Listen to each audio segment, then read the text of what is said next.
Hello, good night to everybody.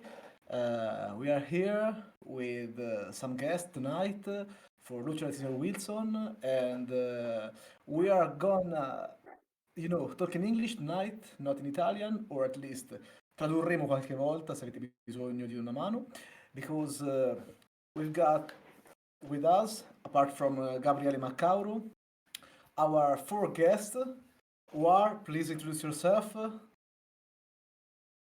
I'm Luna. Luna. Um, yes, I'm Luna, and I'm from Rome, and I study in Glasgow University, like all of us. I'm Belen. Hello. And hello, ciao, I'm Bianca, and I study in Glasgow as well, and I'm from Milano. And I'm Rose, and I'm from the US. Okay, it's a real pleasure for us to have you here tonight. This is the first show we do with some guests and in English, so I hope people will be polite with us because maybe there will be some mistakes, but okay, we'll try to do our best. So, tonight we are going to talk about a project you organized a few last weeks, and we'll talk about art for sure. Am I correct? Yes? Yes. Okay. Right. So, I would like to say to people who are following us that our guests study art in Glasgow, and I think that's the first reason why they organized this art exhibition called Sign of the Times. So, uh, before talking about the exhibition itself, we would like to talk in a totally ultra style about you know art, culture in general. So, to understand your point of view, to understand what you mean for art, for culture, and the importance of these entities nowadays. I don't know who wants to be the first one to reply to me, but I would like to ask to you all what's the meaning of art for you, and why art for you it's important, especially nowadays. I think it's really hard actually because we study art, and when you get to study it after years of details and academic research, not that we are art historians, but you are biased by what has been told to you. And at one point when I was studying, I realized that it was kind of frustrating because you don't get that naive or natural reaction to art as you did before, because now you know about the history of it and you know how you should look at it. So I think for us it's really hard to say what is art, but personally I think anything that involves creative activities that involves leisure and relax at the same time, I've always seen it as something that compensates stress or activity in life, as a binary, let's say, reaction to life. Hmm. Okay, so I can recall that when the first time we talked in private, we said something like that, and in fact, I was saying that generally I've experienced some collaborations with musicians, and sometimes, in fact, I experienced that when a musician maybe did the conservatory or studied a lot of theory, sometimes is a bit like trapped inside the theory, trapped Yes. among the rules, and it's difficult to get out of this bias, of these patterns. So maybe it's something like that. But I would like to ask you before asking even the others. In your opinion, what's the relation between art and culture then?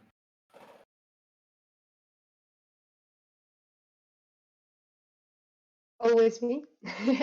um, I think we should stop seeing art and culture as two different entities, because I've always seen art as part of culture, and culture being like a general term that involves, as you do, for example, music or other leisure activities, performance, dance, writing, literature. To me, this is all about culture. Um, and so, yes, I don't see it necessarily as something separate, because then if you do, you start that bubble of convention, what the history of art is, and history of art is only in museums, and this is the way you should look at art, and you start what we want to avoid. So to me, it's part of culture. I try to avoid separating it. Okay, thank you very much for your reply. Sorry, I was just looking at a message because someone told me that there are probably some little problems in Twitch, but it's not our problem. It's a Twitch problem, so we hope it won't last long. I hope so, at least. Okay. So I would like to, forward the same question to you also. Maybe I don't know who wants to be next, but I would like to ask you, what's art for you? And maybe even if you can tell us, what's your relation with art? So the feelings you feel, maybe looking to uh, an artwork, or maybe uh, viewing an art a piece like theater piece or a music, a song. I don't know, but I would like to get to the bottom of this question. So I don't know who wants to be next, but so you and art, be free to reply whatever you want to tell us.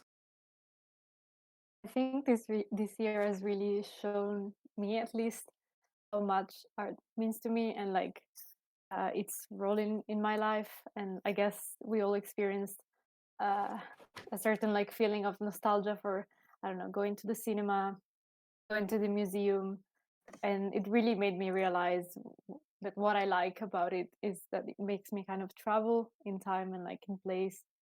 I can like I really enjoy just going to an exhibition and without even looking at the label, just thinking like, what's the history behind this, what's depicted behind the style. And like I think that's really what's magic about art. You can't really explain it 100%. Like some paintings have 100 different interpretations and we'll never know what they actually meant, what the artist actually intended to do. We cannot be certain of that. But I think the See. really the power lies in this potential for interpretation that we all have access to. And in your opinion, are arts and culture two separate entities, or maybe they are the same thing more or less? Because I would like to tell you something before you reply. I don't know if you know, for example, painter Antonio Ligabue. It was an important painter, at least in Italy, and he became famous because of the use of colors he did, because he used truly strong colors, and he managed to represent really strong images, as tigers, but even his self-portrait was, truly strong colors. At that time, were generally quite soft, and used instead these violent colors, I would say. And Ligabue had a lot of problems because he was considered as a boy with problems when he was young.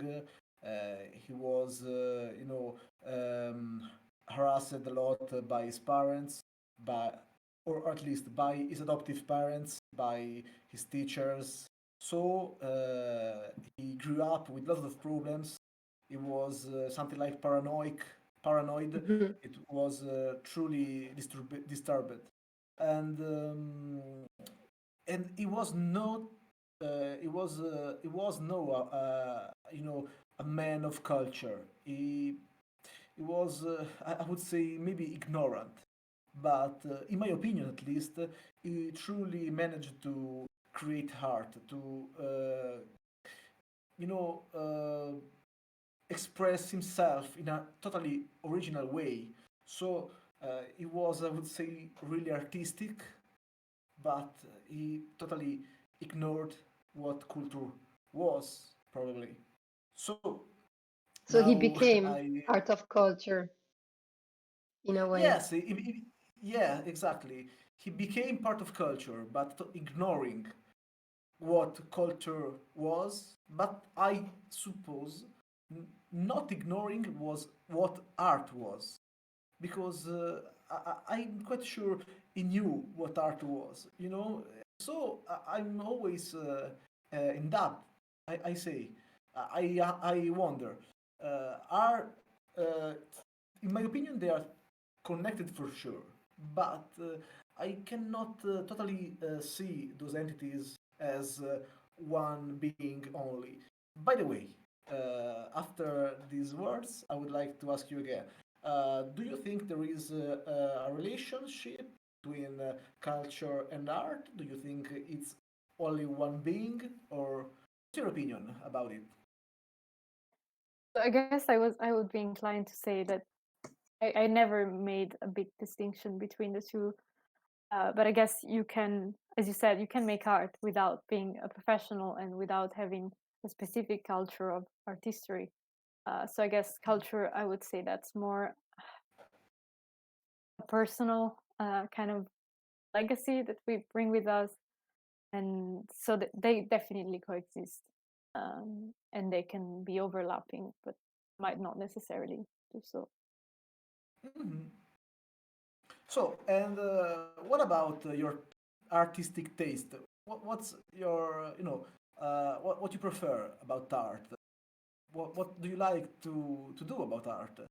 Are you an artist or just, a curator or what, what, uh, tell us something about you. That's a lot of questions in there.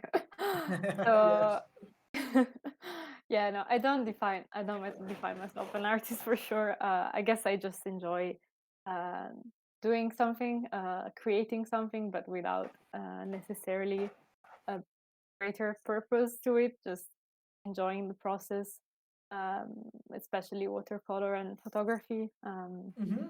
I did try analog photography recently, and that was quite quite a discovery for me, I would say, because it really changed my perspective on how I take photos.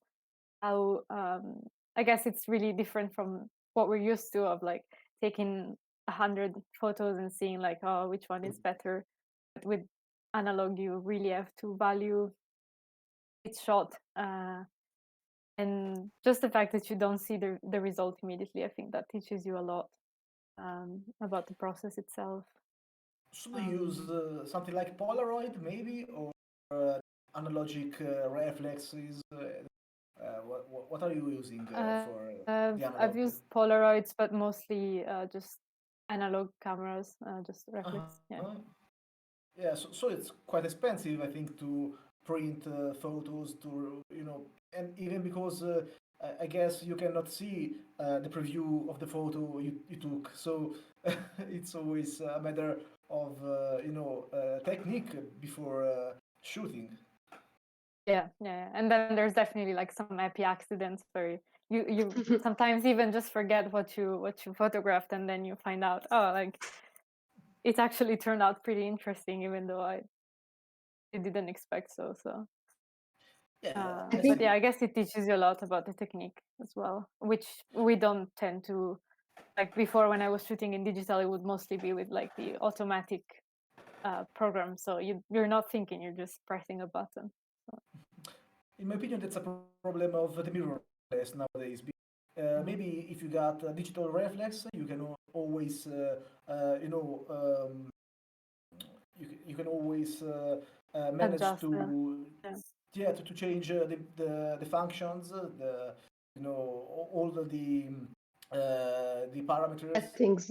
Mhm. but with the mirrorless, quite impossible because, for example, the autofocus is not possible sometimes to be, I can say, to be selected the way you want. So it tries to correct what the machine thinks it's a mistake, and it can be something like a bit limiting sometimes. Oh, thank you, Marta. Marta Roncalli, thank you very much. She said that you are a great team, and I totally agree with her. So it's nice to have She's one you of our there. artists. How She's much? Oh, I see. Then Yeah. we'll talk about you for sure. Oh, okay. So the last question for now, I would like to ask you, Bianca, is the following. Uh, how do you think, and if it happens, I don't know, that being able to water paint influences your ability to take photos and vice versa? There a relation between this kind of arts or not? I don't know, but I bet it is. What do you think about it? I mean, there is a relation, but I think they belong to different spheres. So photography is something that I take with myself wherever I go, and it's something immediate, something that I do on the moment when I feel the need to. Whereas watercolor is more, I guess, a way of remembering places, or sometimes it's even based on a photograph, and I use that as inspiration for something that I've I seen. see.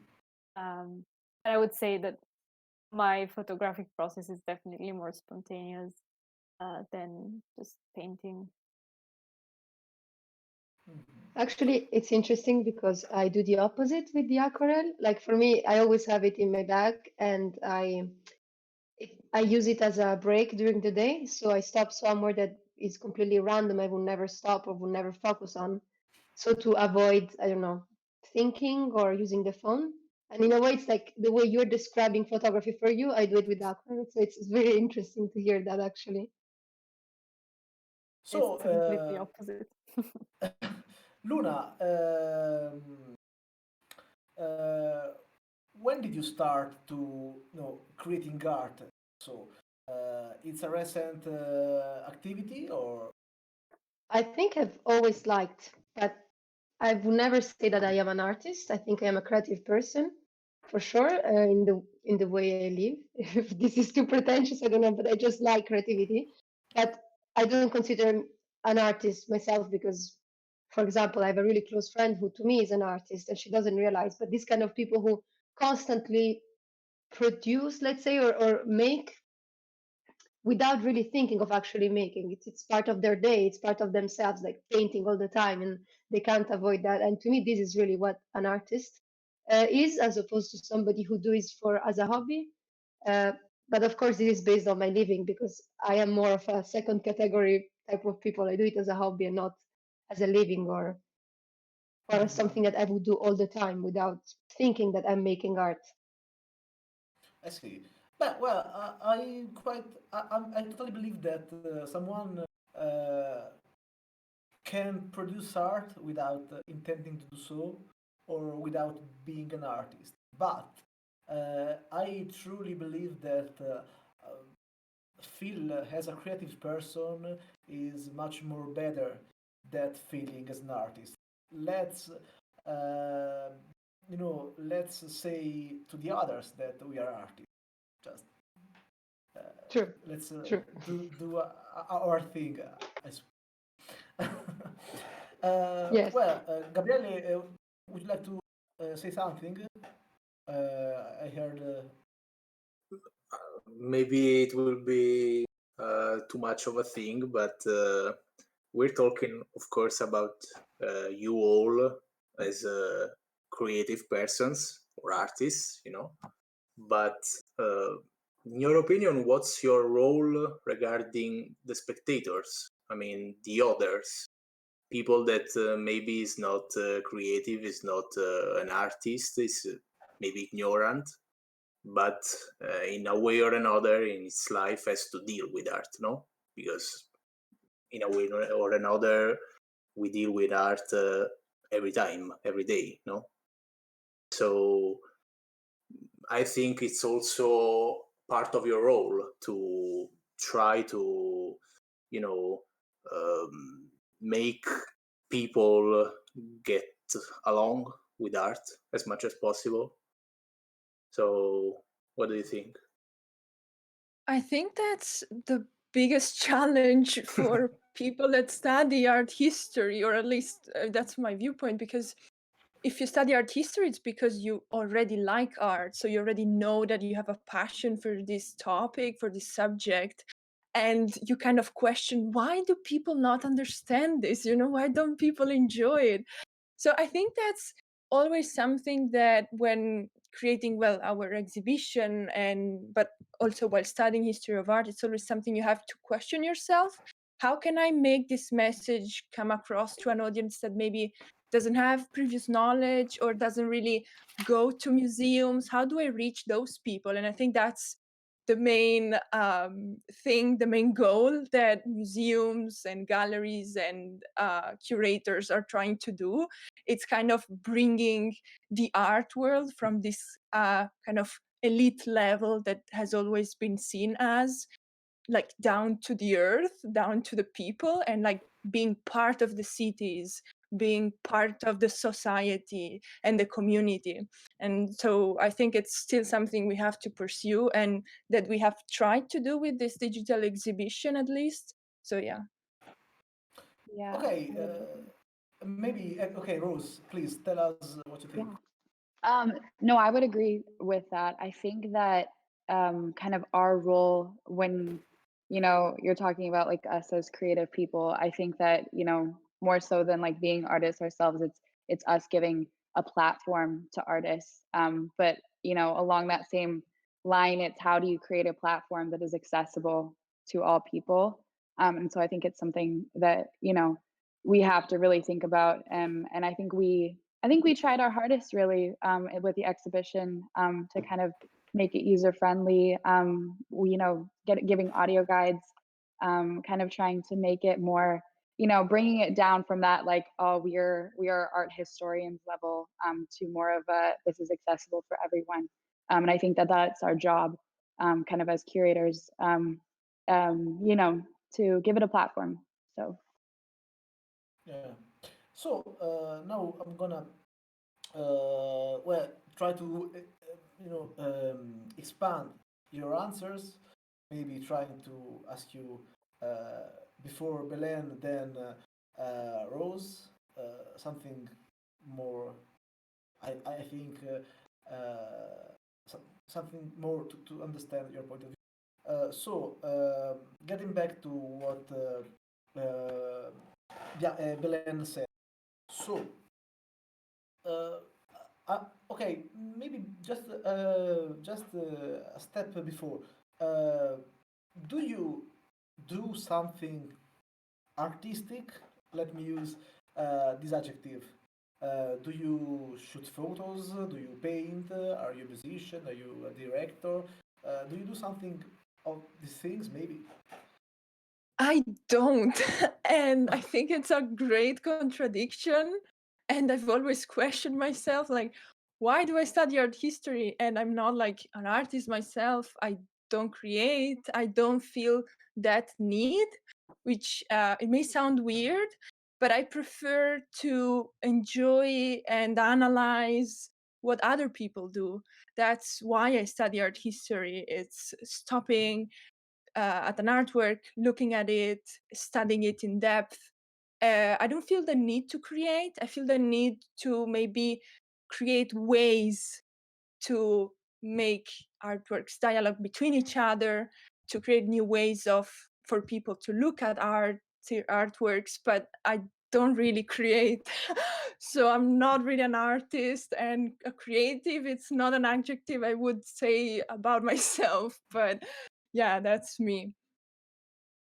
Well, But maybe, no, please. sorry, I was just thinking because in a way, then Belen is perfectly creative, but she doesn't create, which is a paradox. So maybe the term like being an artist is outdated, like the way we see it, the way we define it. Like an artist is necessarily somebody who creates an object. Maybe it doesn't work anymore because creative people nowadays are, even artists live through different platforms. They do all on their own. They're entrepreneurial. So it's not just about making a piece of art and that makes you an artist. Because look at us. Like, I don't want to say that we are, but I will not even say that we don't have any art in us, because we do. So it's very ambiguous as a term, I think, and Well, confusing. I was,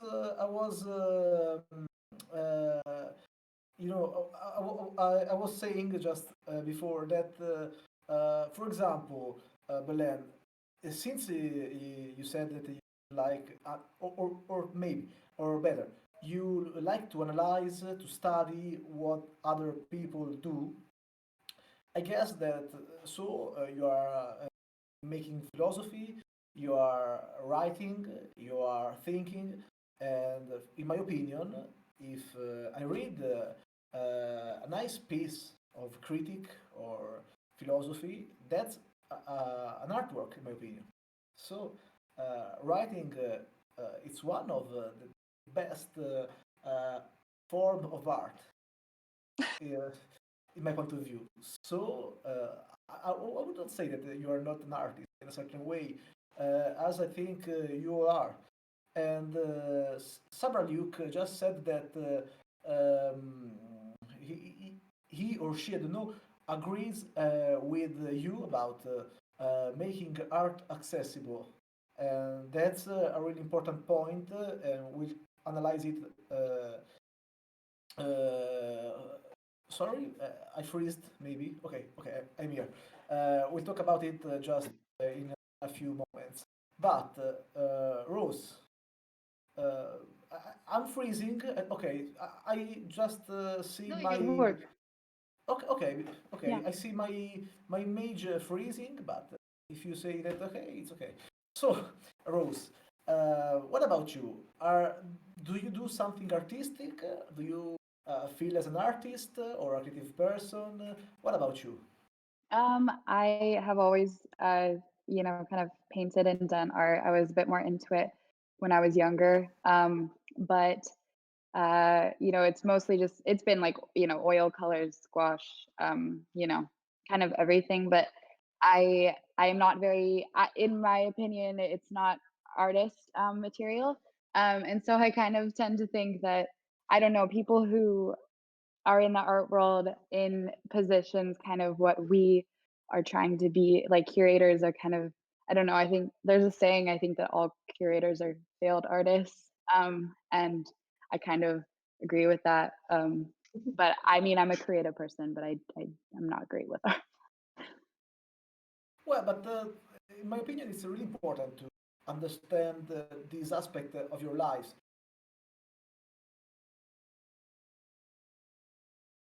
Yeah. Now we froze. Oh No, no. but I wanted to ask you something else because I totally agree with Belen. It's the same for me.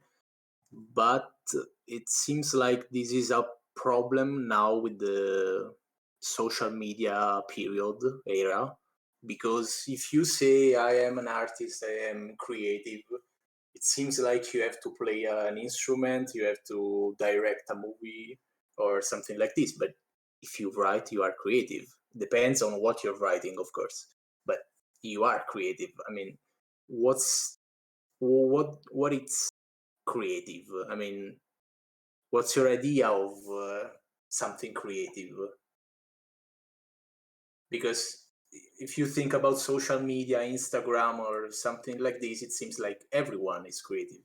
Yeah. But of course, it's not like this. It's just people who wants to appear, no? Yeah. I think it's so difficult to I know, define. I I know. mean, it's a very broad. I think it's just it's an expression sometimes, not always, because sometimes, you know, you say art, it's an expression of the human soul. It's not always like that. I mean, there's commissions, there's so much more. But I think it's just creativity is something where you feel free. When I talk with artists, I've conducted a few interviews with artists, young and older ones, and they always seem to find a new dimension, kind of their dimension where they can express and explore. And I think that's creativity. Art becomes the material proof of the creativity of that single person. But that's my idea. I don't know if my colleagues have other ideas about this. I fully agree with you. It was the best definition you've given, I think. It's their bubble. And maybe with us it's harder because we're a collective. And so how can we say this is our bubble, given that we all have different perspectives and different living, Yeah. but we're trying to create something of us, of our own.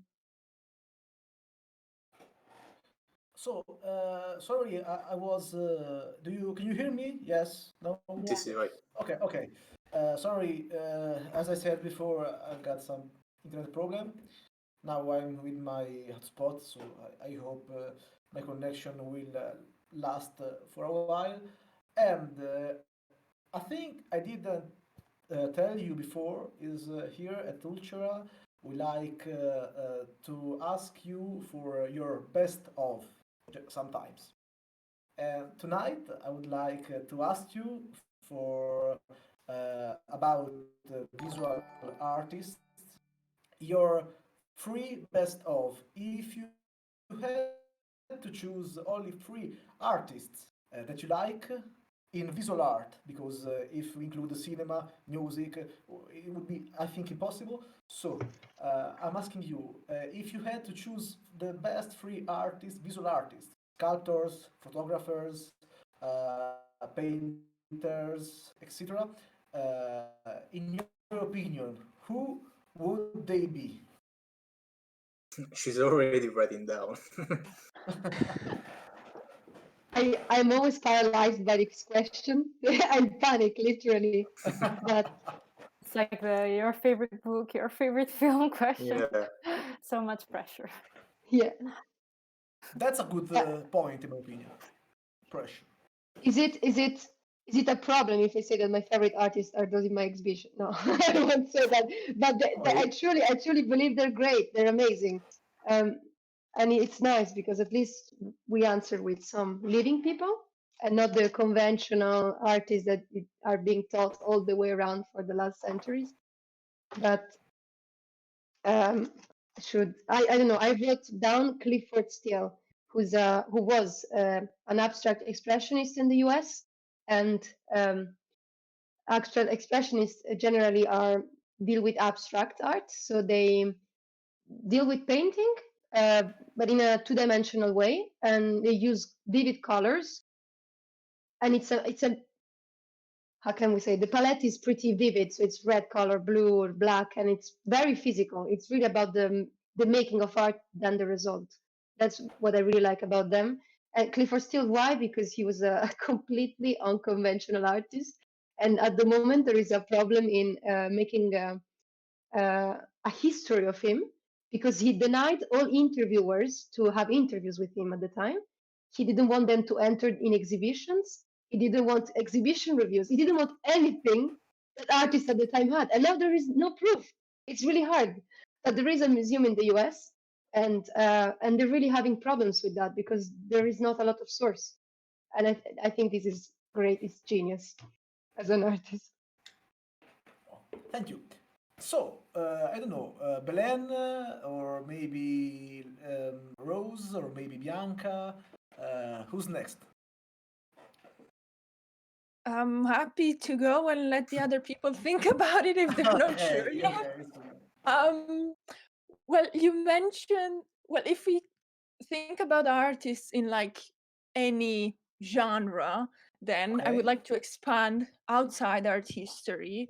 I see. And if I had to like choose three, maybe I would say within the visual arts, William Blake, because Yeah, that's what I'm doing for my dissertation. So that's what's on my mind right now. I've got a T-shirt with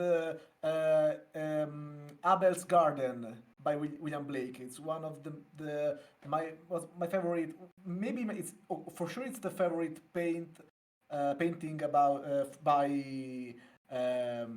William, but I also love his poetry and even Red Dragon. But Abel's Garden is my favorite at all, and I think it's stunning for sure.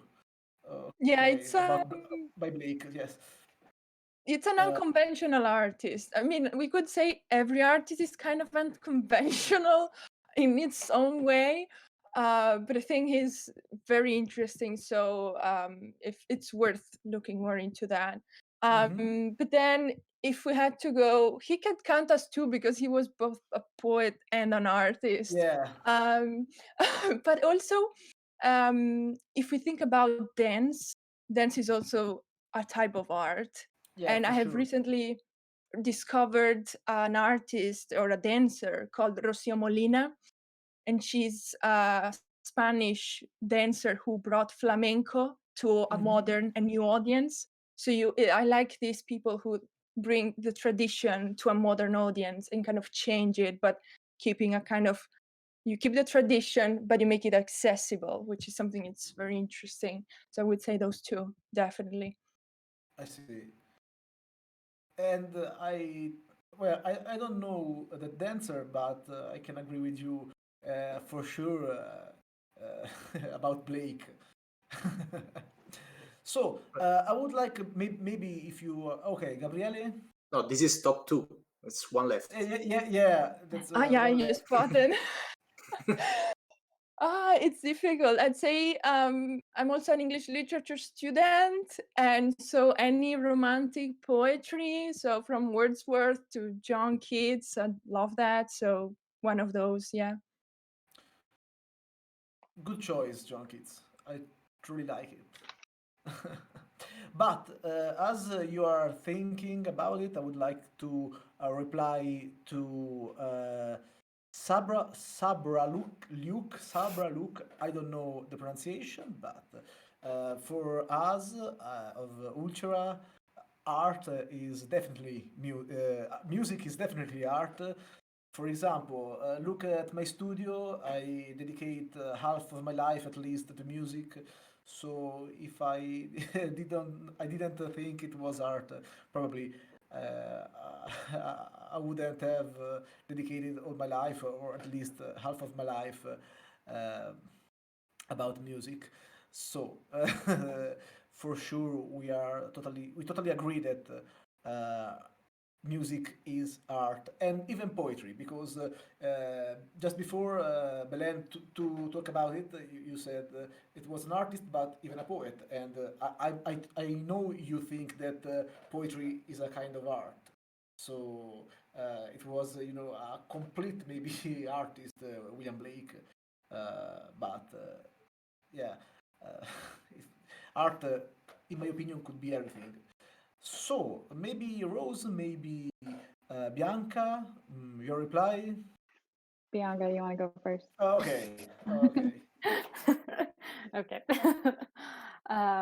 Yeah, so I guess off the top of my head, I would say Francis Bacon. I've always been like really intrigued by his art, and I can't really explain it on a rational level. I think it's something just more very like much more intuitive. I look at his pictures and like they transmit such like strong feelings to me, and I really like his use of color, the contrast, and like of course the history behind uh, paintings and like his own personal life appearing through them. So I think he's a really interesting artist for sure. Okay, and that's one. Yeah, that's fine. um, hmm. Or guess I mean, I also study cinema, so I guess I could expand from was it Okay. only visual artists? I mean, I could expand. I think Do it. directors are visual artists themselves, Absolutely. so for sure. So I would say Andrei Tarkovsky for sure as well.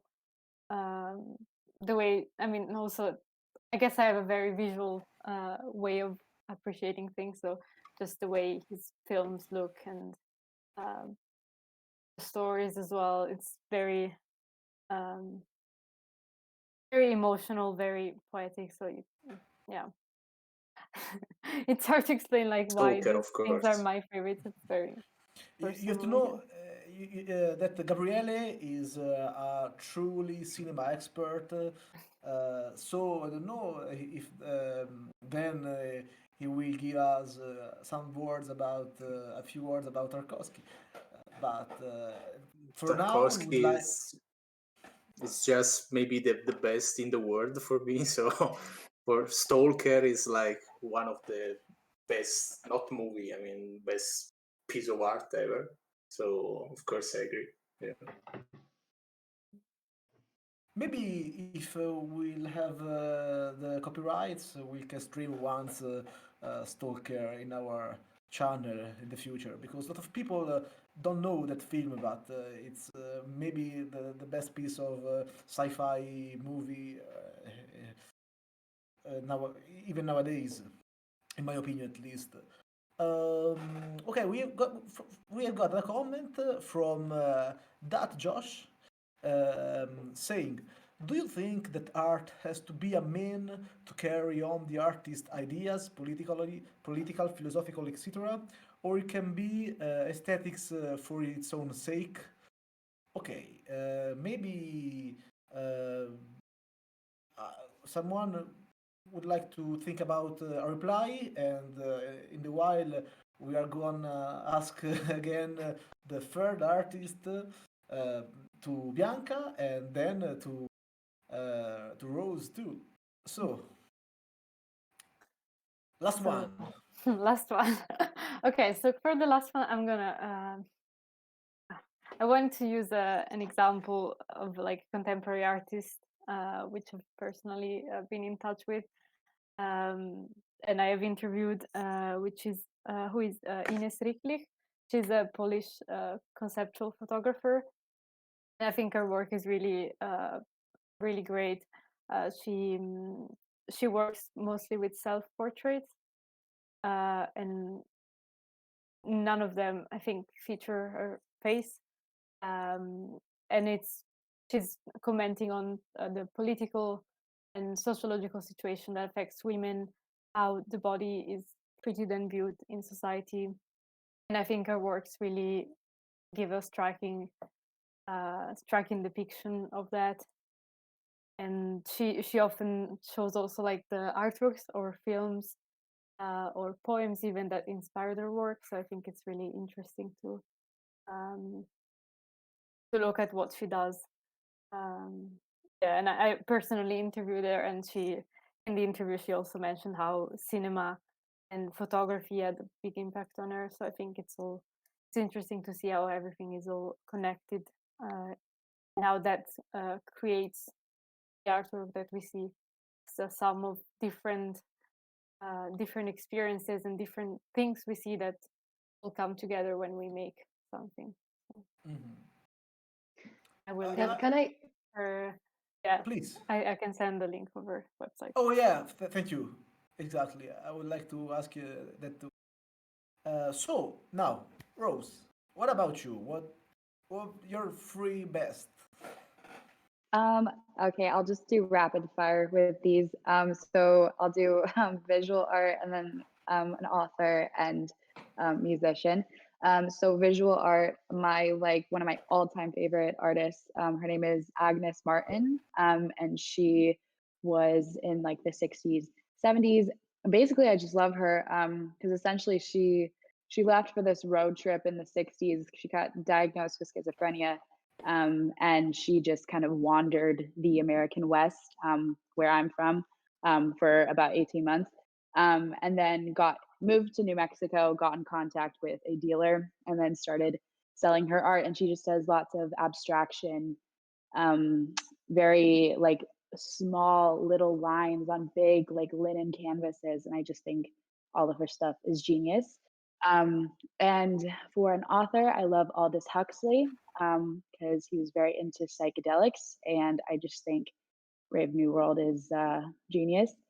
Um, I'm very interested in kind of artists playing with, psychedelics and all of that into that. And my favorite musician has to be Vashti Bunyan, who was a psychedelic folk singer Hmm. in the 60s and 70s. And I think the interesting thing about her is that her work, she released one album and it flopped in the 60s.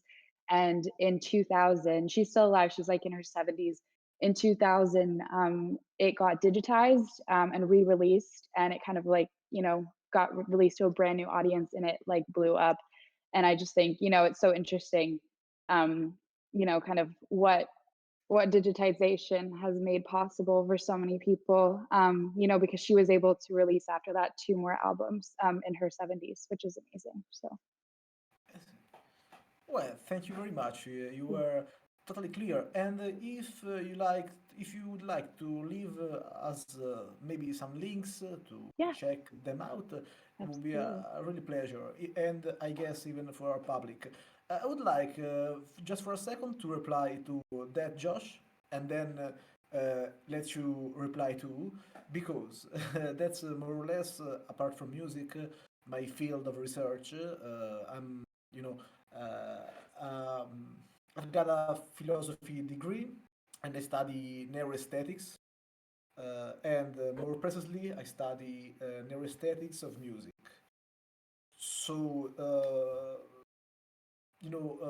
the experience, the perception, and the beauty are free of the fundamental entities I had to study in my academic journey to get to the neuroaesthetics, integrating them with neuroscience.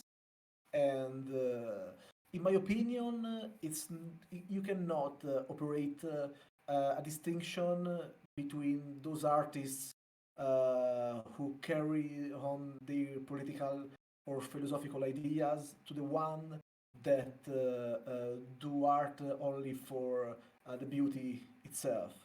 First of all, I think that because aesthetic is anyway a kind of philosophy.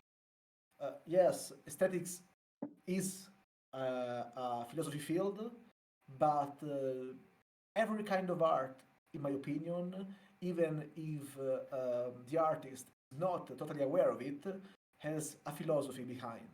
Because just the will to do something beautiful is a kind of philosophy. Just the intention to express yourself is a kind of philosophy. So, in my opinion, it's not possible to separate totally art and philosophy as two separate entities. They are, but they always connect somehow. And about the political concept, it's, in my opinion, a little different because I know a lot of people, artists, for the majority, that believe that you have no, you cannot put politics in your art. It's not fair to communicate a politic message through your art, but I I don't think it's a rule. I think that it's totally fair to express your political ideas in your art if you think that it's necessary for what you are doing. It can be done, in my opinion. It's not necessary, but it's okay. And so I think that art mustn't have a process mean that everyone has to follow. But every artist, every creative person, yes, person should follow uh, his proper aim of its proper art, his her proper art. So I think that they should totally be free of doing what they feel as the right way to produce art. And so I think that that's, in my opinion, that's the answer to your question. But I would like to expand the question to you all and know what you think about it. I think it's not exclusive because the way Josh wrote it sounds it's either one way or the other. But I don't think it's exclusive because first of all, Exactly. we're living beings that can change over time. And then even within one day, according to how you see art making for you, it can be distress. So maybe you just don't even look at the aesthetics, but you just do something. You don't really think of the message behind, or it's just yeah, it's distressing your physical stress onto something, paper, clay, whatever it is. But it can also be that you're making art as a reaction to something.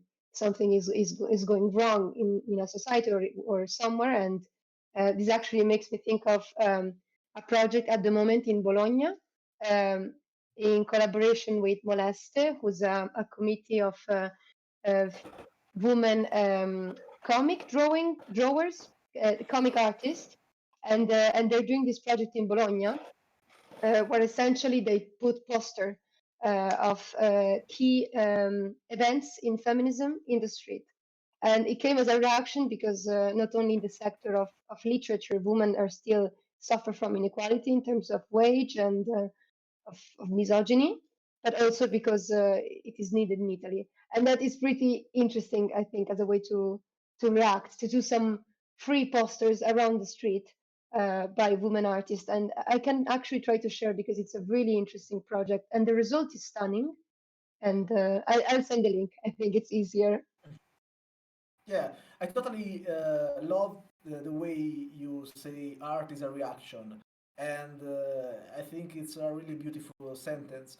Um, by the way, Davide Lucioli, our director, some time ago won a space in the CHIP, the art event in Bologna, Yes, which share the same organizer, because he's a truly talented graphic designer, and amazing. yeah, he does a lot of designs and graphics, so he totally deserved that space in cheap. To kind, no, it's totally true. So, what do you think about that question about art? About oh, and even another question from Gaia Buttarelli, who asked if you collect art. So, what do you think about political, philosophical, aesthetic, aim of art? And do you collect art? A lot of questions tonight. To respond to the first question, I think I agree with Luna. I totally agree that they can oftentimes, they can coexist. And I think a really interesting example of that is Krzysztof Kieslowski. So again, going back to films, he started out his career as a documentary filmmaker in Soviet Poland, and he clearly had a political message there, which he was trying to get across. And then also his first feature films were also done in Poland. For example, Blind Chance, and they all clearly present to various extents a political position of the author, which is evident and it's clear. But then he moved to France, and all his later films are very much aesthetics, color, um, just beautiful in themselves, but without necessarily carrying a political message. So I think it's interesting to see, and why did he change? Why did he start? Why did he stop caring for politics? Did he stop caring for politics? Like we don't really know. Age, So maybe. Pardon? yeah, Could I don't know it's the filmmaker, but could it be age as well? That I don't know. Maybe when you're very young, you're really involved, and then depending on where you are, and then after one point you start to calm down. I don't know. I don't want to make any judgment, but That could be. Well, but we could say that Picasso, Goya are all political artists. But that doesn't mean that their artworks are not aesthetically valuable. So, If you think about cinema and political directors, and you think about Romero or Carpenter, and Romero unfortunately is dead, but he kept, and Carpenter actually is keeping going, but he's not directing anymore, but always with the politic. Even though if you think about horror movies or movies in general, they created a standard. They created a line that new directors had followed and are still following. So you can do one or another or together. This is also the good thing about art, no? You can do whatever you want. They Live is totally a political film, Yeah, I totally. guess. So, do you collect art, Bianca? No, not really. I guess my parents kind of do. There was a time when we went to these auctions in Milano, were like relatively economically accessible, but we did get a few paintings and furniture. But yeah, I still don't have the means to do so, but I think in the future it would be interesting to explore more of that.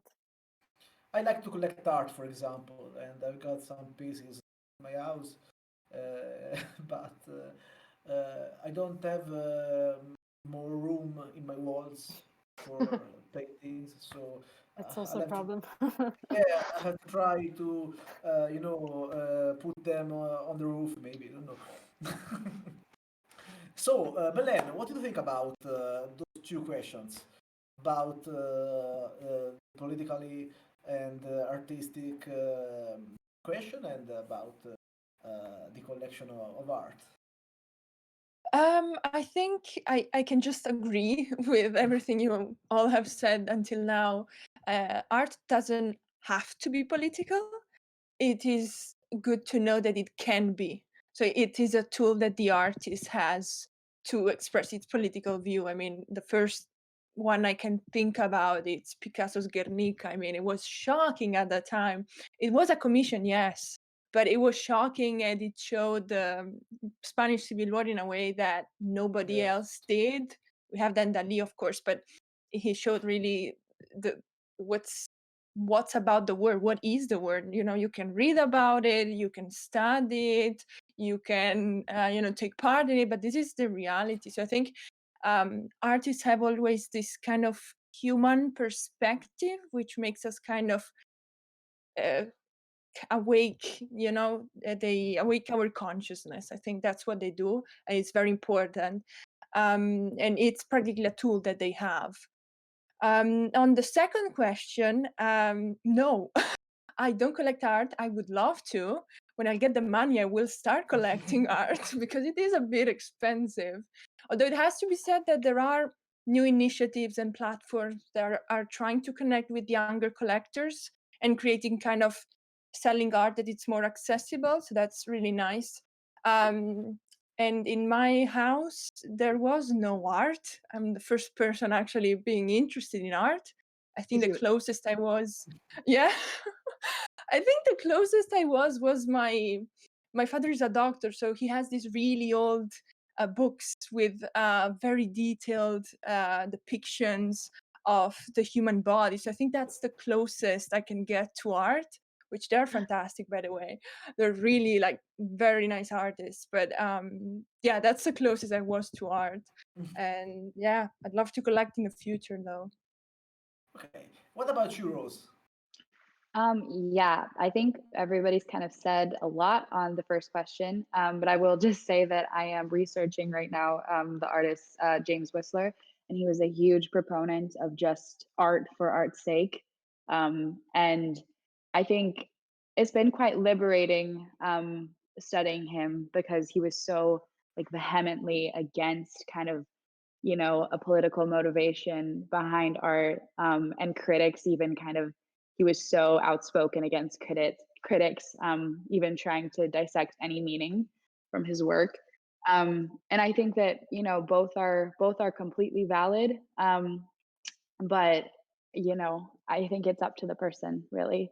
And about collecting, my parents have quite a bit of art, nothing cool, just like a bunch of local artists. And so they, I think, got me into it a little bit from a young age.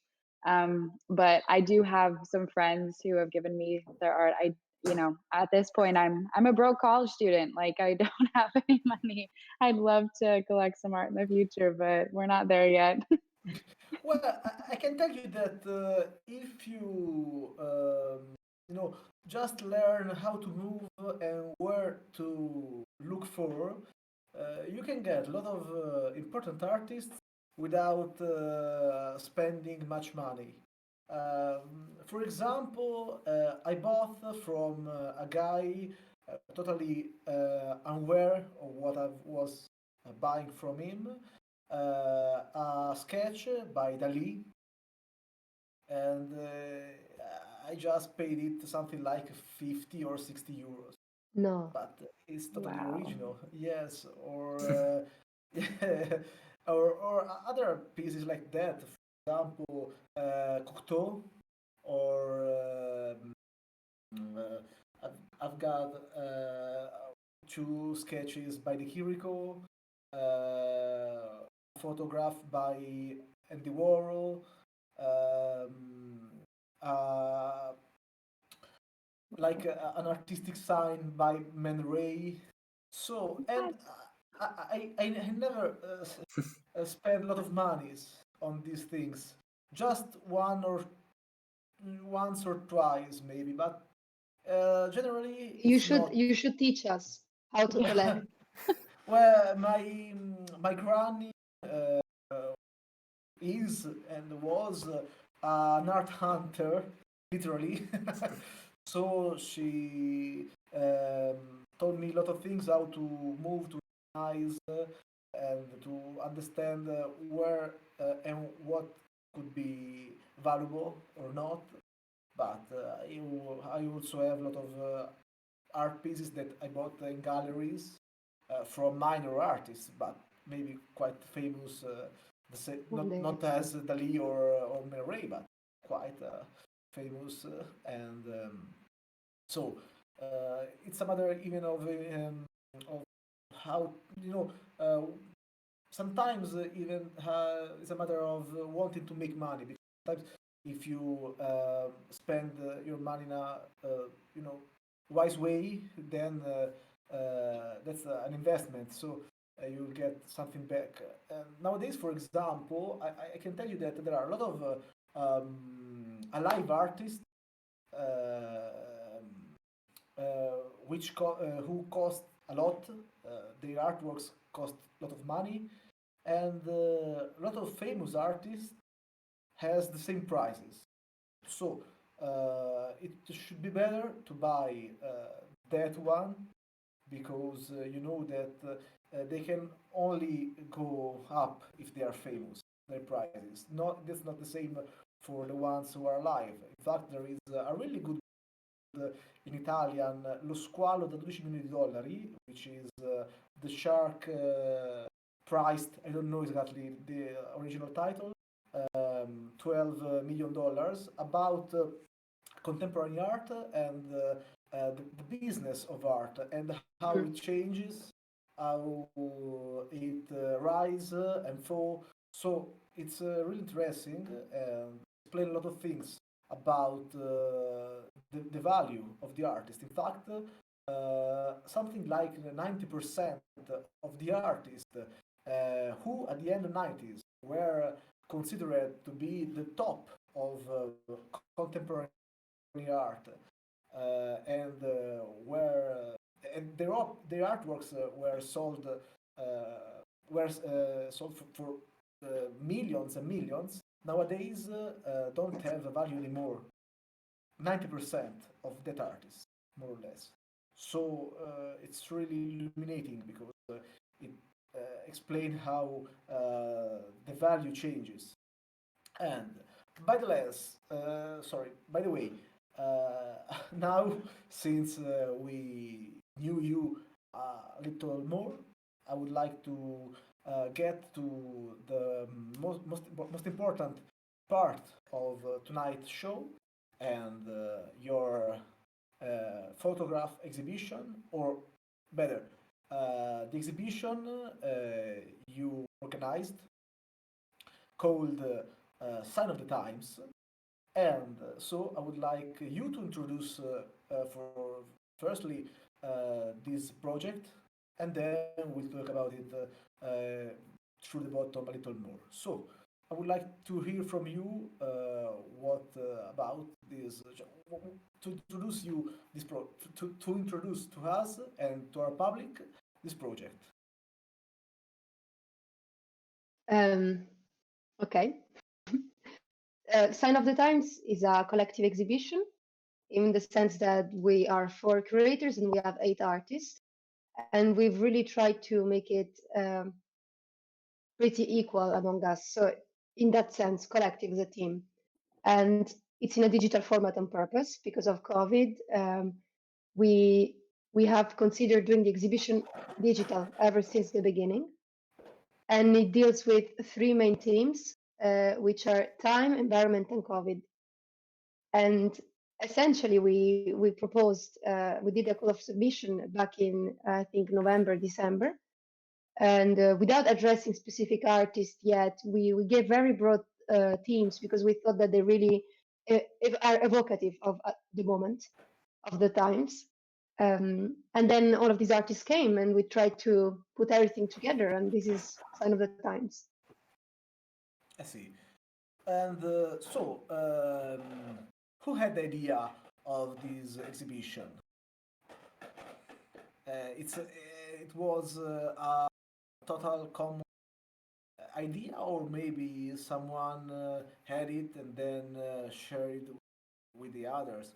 How did it So, happen? okay, I would like to come back to a point. So again, we're all from Glasgow University, and that's Uh-huh. why we know each other. Yes. And within the Glasgow University, we're part of a society, a student society, which is called the Art Appreciation Society. So within that university context, every year we make exhibitions. And this year, because of COVID, we were all spread out. Rose, at one point, she was in the US, we were in Italy, so we couldn't obviously do it in Glasgow. And we came up with the idea. So it went as a process. Every year we make an exhibition, and it came like that. And Rose had the idea of the amazing title, so it came like that. I see. That's totally, virtuosus project, because a lot of people just gave up doing these things, at least till the end of this emergency. So trying to innovate ourselves through our tools like the website and the computers, digital art, is really important. I don't know if you heard about the crypto art nowadays. Even it has a lot of problems, but that's another way to improve what we have in a certain way. Even if it's really polluting, so totally good, but it's an example the way people are trying to innovate somehow the fruition of art. But I think again this time it came as a reaction. Again, our exhibition really came out of the fact that we were all spread out. We missed each other as well, and we wanted to interconnect. And that really, I think honestly, it also came out of a need from us students, um, and yeah, and then some of us, for example, I remember Belen really was invested at the beginning, and she really wanted this to happen. And so it was really, again, collective in the sense that we really helped each other and challenged each other into something we've never done before, because this is the first time for all of us. And what about the collective art gate? Bianca or Belen? Yes. So that was another pandemic-born project from April, and that was me, Luna, and Belen, and we basically our exams had been cancelled, so we found ourselves with a lot of time on hands, and we were like, want to do something, something positive, and something that can help us think about something else other than the situation. Mhm. And we started out by just writing short, without like art history specific jargon, articles that we would publish on social media. And then we thought, actually, maybe the format is not right, we should move it to somewhere else. And then that's when we opened the website, and we initially was just the three of us doing like everything, like pitching the articles, writing, everything. And then we started getting more people who were actually interested in not just reading but also contributing to the discussion. And I think that's the core aim of the project. It's to encourage people to engage with art, not just visual art but also music, film, and so on, and to Yeah. really express what they think, without, again, as in the exhibition, without creating a hierarchy of curators or writers versus the people who read it. Yeah, so what we really wanted was to make it more accessible for people who maybe are not expert about art. Yeah. Okay. I also, sorry, just to finish with what Bianca said, I think what is also really good of Argate that we realized later is that we always proofread whatever is being written, in the sense we check the language, and we ask English speaking people mostly to also help, but we never really deny any article, or we don't close or look for specific types. We actually encourage it to be really wide. I remember, for example, we had an article from somebody who explored cuisine and sommelier, and we had never about that. And he was asking, but is this art? Are you sure you can put in whatever, as long as it's interesting and it's new? We're here to publish, and that is really refreshing, I think, of Arcade. Yeah, I totally agree with you. That's really important to be open to new ideas and also to new fields. So to expand our point of view. And about continuing on this, so I would like to understand a little better, and I hope that our public too, um, the dynamic maybe of the online exhibition. For example, what's the difference in your opinion, and you can hold a reply between uh, a website uh, where photographs of artworks maybe are published, and a digital exhibition where digital artworks are digitally exposed for a while. What's exactly the difference in your point of view? Because maybe someone could think that they are really similar. So, mm, what do you think about it? I think that there is a great difference, Uh-huh. and it may not be um, as intuitive, maybe, because sometimes someone can go on the website and say, okay, you put some images together, is that being a curator? No, it's a bit more complicated than that. And I Mm-hmm. think we can all say that it's like we had to really think about the dialogue between each artwork and how one artwork can actually be viewed online, because of course you have art which is always seen on person, and now everything is being digitized. How can we preserve its uniqueness and its aura, let's say, of the artwork? So that's why I also think we tended towards photography. I think that was also a choice of the situation and the context, although we have one oil painting, I believe, yes, from Priscilla. And I think that's what we wanted to do. It's creating a nice digital experience, and an experience that could be as close to entering a gallery as possible, because as you see, if you go to the website of the digital exhibition, you'll see we have a 3D room, which is reconstructed, and the artworks really take a place within Yes. this virtual room. And I think that's what we wanted to do. It was again, our first curators experience, and I think that's also a question we came across since the beginning. How can we actually, like, how do we actually do an exhibition online? Like, is it just collecting photographs? No, it's more complicated. It's finding a theme, finding a dialogue, and that's everything we have worked on. Yeah, that's a great reply, in my opinion. Do you have something to add to Belen's answer? I think also the experience is completely different because I think we can answer from different perspectives. So Belen, I think mostly now we are answering as in how we make it, and so from our point of view, how it differs to have a room that you rent and you put artwork on it and make it online. So have this complete freedom of you make your 3D space, or even not necessarily, for example, the platform Relevo told us that it was not necessary. We could do whatever we wanted because it's online.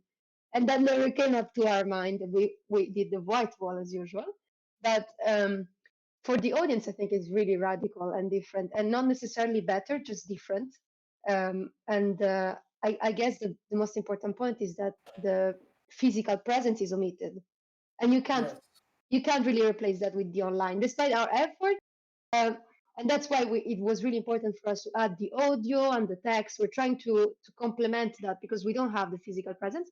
But as we're all talking about art and music and how we experience it, we all agree that the physical presence is key to the experience of art, which we don't have online. Yeah, in fact, one of the most important aspect of a physical exhibition, in my opinion, is also the smell of the paintings. I was the curator for Raffaele De Rosa, who is a quite famous painter in Italy.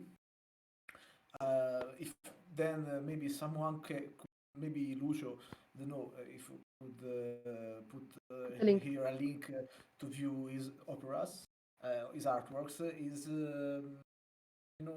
really he has a lot of technique when he paints, and he takes inspiration from Piero della Francesca. I think the most. By the way, when I had to be the curator of his exhibition in Cortona, we had a lot of physical problems. For example, the lights. It was really a mess to find the right position of every light because they were limited, and we had to find the best position to illuminate a painting, but not to make them reflect on the other and ruin the illumination of the others. So it was really difficult, as well as it was difficult because some paintings were, a little, how can I say, a little messed up in the structure, in the wooden structure. So we had to find a way to make them be straight again, and there was a lot of physical before the inauguration day of the exhibition. But uh, when I managed to smell those paintings, because he uses mixed techniques, so he uses a lot of materials, different materials. It was such a great emotion, uh, and I could not find it on, on online exhibitions, because have seen something like seven, maybe eight art exhibition online, and for me it was a little problem because I could not, totally feel. Experience. Yeah. Yeah, yes. By the way, I don't think it's fundamental to be there physical to experience the aesthetical fact, as we say in philosophy. But it can help at least, in my opinion. I think I mentioned the physical because we're talking, at least I was referring to the physical space of the Yes. exhibition and taking along what Belen was saying about the 3D space room. So to me, that really was the point. But I understand, I agree with you. There is so much more as well that you can do without being there. Yeah, that's a problem that we have to face, and probably we cannot do something before COVID is defeated totally. Probably, I don't know, but so Sorry, can I just say, I yeah, think that the digital space, at least as far as engagement with more people, has been quite liberating because there's only so many people you can reach in a physical exhibition. It's only in one city. Whereas, do you know, Luna? Do you know the exact number of visitors that we've had to the exhibition? Was it 700? I think it I think was it's I like 800 700 something. Yeah. individual visitors, not page views. So I think that's been a really kind of interesting thing. And yes, like you're saying, there is the loss of this, physical, feeling that you get there, like with the sense of smell. But I do think that kind of having it opened up to a larger audience has been, absolutely. yeah, it's been a really great thing. that's totally true. Plus, Yes, Plus, please. just about the numbers that Rose just said, what was impressive is that the average of time of people spending in the website was 3 minutes, which is a lot for a page. And we were surprised because you don't expect necessarily people to actually be in the page, this much people. We were all surprised, just to say that. Yeah, that's a great thing. In fact, internet has a lot of potentiality because everyone everywhere could just reach another person or a website or a digital edition for sure. And That's a great thing, in fact. Please. also to be said that one of our artists is from Korea, and I don't think it would have been that easy to do the exhibition in presence like that. And thanks to that, we've tried to involve her and uh, do the calls in specific times, and she's part of us. But I Yeah, think one of the reasons why this is interesting is also because we are living this evolution. I mean, we are the first generation living the online, the internet. So is you have to find the key for I also think that the physical experience is better, but it's already in a wrong word. So it's you have to find the key for letting people understand that there is no difference. It's just a different experience, but it's also the same thing. It's Hmm. because, of course, if you go to the museum, for instance, maybe stupid, but you pay the ticket, and I mean, of course, you pay also online, but the material thing of paying money, it's like going to the gym. So you have paid, and now you have to stay there for like half an hour at least, Yes, because you because will you have understand to. better the painting. Of course, it's not. And you say 3 minutes, which is a lot, Yes. but actually maybe it's not. So how do you think we can find this key and find this point between the physical experience and the online experience and making this step on? I It think sounds like Bianca, go, go, go. go. No, go. No, I was just gonna say that I think the audio guide in that played like a really key role because I think it really helped people to realize that they were viewing an exhibition. It wasn't just a page with photographs of artworks to be passively looked at. I think it really help to connect this experience of viewing an exhibition online with the physical act of going to a gallery, listening to the audio guide while moving through the space. And also the 3D space, of course, that was also kind of an attempt to reconstruct that sort of experience of moving into a space. Yeah, so now you can say just wanted to briefly add that. What did I want to say? Now I forget. Well, while you think, I'll just jump in and say that probably the future, I mean, they say we will go back to normal, but there's no going back. Like, And it's there was no creating normal between exactly. before. Exactly.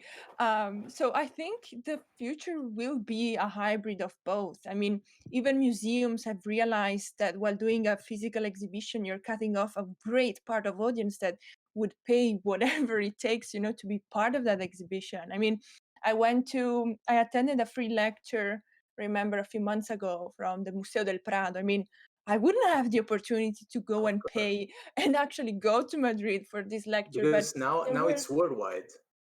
exactly. And there were like 300 people on that Zoom call. I doubt that the Museo del Prado is able to get 300 physical people going to Madrid for that.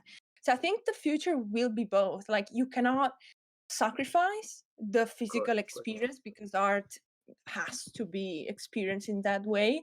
But there will be some alternatives online, which I'm really looking forward to see what museums and galleries and creatives come up with. Yeah, in fact, one of the next question would have been about the future. What do you think about the future and the future of the fruition of art? But before talking about that, I would like you to talk us about the artists who exposed in your exhibition. I would like to know who they are, why you choose them, and maybe the main topics they talk about with their art. I think for this we will answer in a specific way because each of us has done interviews to these artists, to 2 artists per person, because we're 4 and they're 8. So if you're okay with that, we can talk about 2 of them one by one, Yeah, and you for have a sure. more comprehensive idea of them. Yeah, And sure. as of me, then I had the chance to talk with Troy Holt and Mhm. Demo, and I will put the names after. Yeah, And both of them in this exhibition came up with photography. Troy Holt is a photographer, at least it's his way of creating its photography. And what is interesting is that instead, Demo usually makes digital art, and photography was an exception, more of an exploration for this period. But she came up with that, and I'm also grateful because I know them in real life, so it was even a discovery for me. And they tackle different themes, but I think both are relevant to this period. So, for example, Demo, that's its artistic name, um, explored how internal space compress us in COVID, during COVID times or during the pandemic, how that is also reflected within your mind, how you're completely disordered in your daily life routine, how your routine becomes so messed up. And she started having insomnia, not sleeping anymore, or eating once a day. And she was telling me that all of this obviously reflected in what she was making. So for her was that is the beautiful white wall that we made online for her was actually really oppressing during this time. Whereas Troy instead investigates the environment, so he's always outside. And what is really great about his approach is that somehow he manages to grasp the fragility of nature. It really seems that it's about to be apocalyptic in his photography, and um, and it really evokes climate change. And that was really his purpose. I see. And who's the other one you Can you? interviewed? Sorry, I just realized I froze. Yes, exactly. I thought you stopped You were the pro. thinking. Okay, okay, okay. Maybe if okay, Luna. Okay, you are with us again. I'm so sorry, I froze. Don't worry, it Anyway, happens. I don't know until when you heard me. If you want, I can repeat. Oh, uh, I- well, more or less, you were talking about the fragility of nature and Perfect. about pollution. Yeah. That's it. So yeah, for him, it's really climate change and the anxiety behind it. And he was also saying that it's a bit omitted during the pandemic, that so much attention of social media is on the pandemic and the environment is being put on the side, but it's really for him very connected. Yeah. Um, In fact, even a lot of not that much, but a lot of um, journalists or activists told, at least during the first lockdown, how the pollution was, getting a little less. And for example, there were some photos of Venice with a cleaner water, and a lot of photos of animals getting back to some cities, and it was nice. Even though now it's not as the first lockdown, so uh, more or less the pollution is the same because people are always traveling for work or other needs, and the same for trucks and boats, ships, so cargo ships. So now it's not as the first lockdown when even people and even traveling expeditions were a little less. But who's the other one you interview? yes, sorry, I just got out the Twitch. I'll send the link. The other one is Demo. Um, can you hear? Yes, okay, you can hear me. And Demo, yes, I'll send the link right now. But if you see the article I'm about to send, it's really interesting because she focuses on digital art predominantly, but she doesn't do everything online. She first draws or does the sketch, then she scans her work, and after she reworks on it with the digital. So it's really a hybrid, and I never thought you could do this. And it's very peculiar of her. She makes everything on her own. She studied 1 year in a school of art. She hated it. So whatever she does is really her stuff. And yes, and her name is Demo.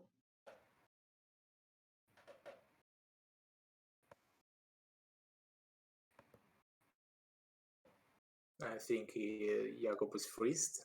No. Yes. Okay, now Okay. I'm here again, hoping not to have other problems. Oh, Gaia said that, in her opinion, sorry, I didn't read the comment before.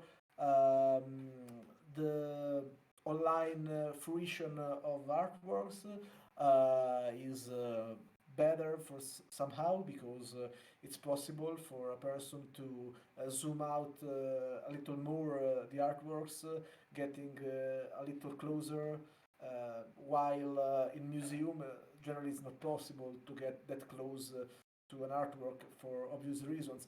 So she said it's an important point in favor of the online fruition of artwork. Sorry, Yes. I didn't catch what you said because I froze.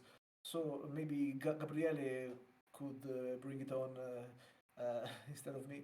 I, I think that this online fruition, the digital fruition, is interesting also talking about collections. It's not only the fruition, time limited fruition for an exhibition, because you all said I don't really collect things because it's expensive, of course, no? And maybe I don't know the answer. So you are here for this. But maybe the online fruition can help for this. But I also know there is like the crypto artworks, which are like crazy. and you can spend millions also online, of course. But how do you think that also a collection can go on online? Because the physical fruition, the physical touching, the package or the painting or whatever, maybe feels different. What do you think about? I'm just thinking, for example, for our exhibition, we are having a lot of viewers, but I'm not sure that our artists actually sold a lot, because they also sell, and we're here for that too. Like the art they make is available for sale, most of them. Mhm. And that we should really consider when the exhibition is still going. But when it will finish, we should really reconsider that, because we should also understand what's our purpose. Is it to make art accessible, but does it mean show the art or also support the artist, or both? And the digital, yeah, I was thinking about the tokens. Is it the non-tangible? There's a word for that. It's been recent, no? Sorry, I'm just looking for the word, but it was in the press. Not fungible tokens. Okay. Is that, yes? Is that what you were referring to? That now you Yeah. can buy, and yes, yes, yes, yes. I think it's the human brain can really be surprising. I would never expect something like that, but I believe it will crash. That's my opinion. It will crash, in your opinion? I think it sounds a bit like Bitcoin, that it's rising exponentially, and I don't think something that rises exponentially can last forever. So, but it's my little narrow point of No, view. it's interesting. I don't know. I think it's a fashion right now, and it's Because growing. I think about the future, maybe, I don't know, if we are at this point in 2021, how can this be in 20 years? No, I mean, probably the technologies and the digital and internet things will be improved, of course. So there will be, I hope, no, but there will be more digital and maybe less, Julian. material things. For example, talking about cinema, this is so trending right now because the cinemas are closed, and this is the Netflix period, and this is cinema, which is for the, let's say, the spectators, more not better, but more famous than paintings. I mean, people Yeah. talk about cinema every day on the internet, but maybe for less for the paintings. So how can this be for paintings, for sculptures, or these other kind of arts? I guess harder, but how can this being developed? I think this goes again with what you were saying before with social media and the problematics of Netflix, because we all heard, I think, that some, at least in Europe, some film companies are doing trials against Netflix, because Netflix only features American movies predominantly, but it has such a big success that in a way, like all European youngsters in Europe, a lot of them only watch Netflix now. And The and crazy what is thing, the crazy thing, sorry, is like that there is a group called Netflix lovers. It's like, I mean, there is no Warner lovers, there is no Sony lovers.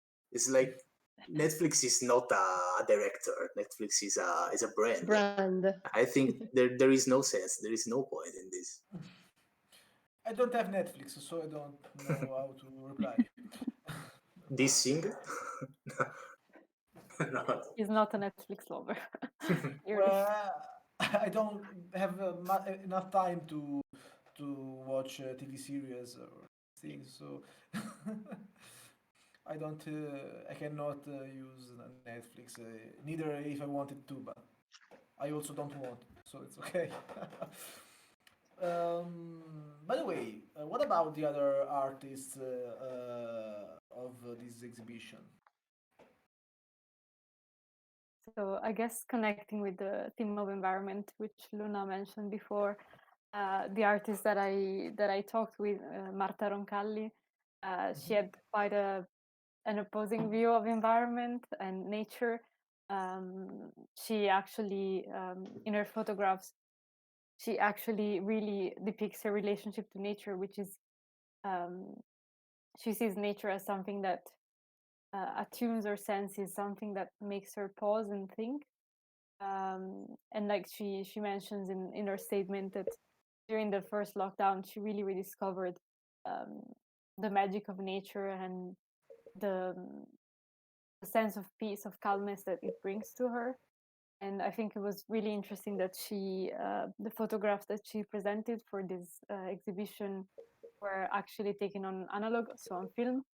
And that again goes back to the what we were saying about spontaneity, ephemerality, which is something which we might have reconsidered with the pandemic. So yeah, I think her work is really expresses. I know her personally, so it does really express her personality and her ethos and yeah. And the second artist that I had, which was Crisilia. She didn't really deal with the environment as a theme, but more.